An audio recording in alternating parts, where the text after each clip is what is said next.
การเทระพิเศษเป็นการให้กำลังใจพระสงฆ์ผู้เป็นอยู่วัดอยู่ว่าเนี่ยโยมซึ่งเลยนี่หาพวกปวดอยากไปออกเนาะแต่นี่ไม่ออกเลยศิสระนะครับ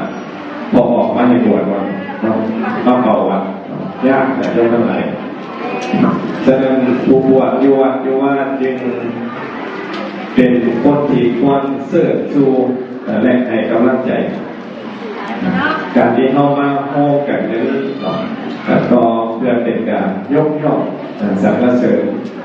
พระสงฆ์ผู้ที่มีคุณงามความดีดังที่เจ้าภาพเจ้าศรัทธาเพื่อนได้ตั้งใจเจตนาไว้ดีแล้วฉะนั้นเล่าให้ฟังน้อยหนึ่งอย่างโยมการฮดเนี่ยแต่ก่อนมีหลายขันมีทั้งนั้นเอง6 ขันวันธรรมดาเลยขันที่ได้เห็นท่านว่าสมเด็จหรือว่าสำเร็จ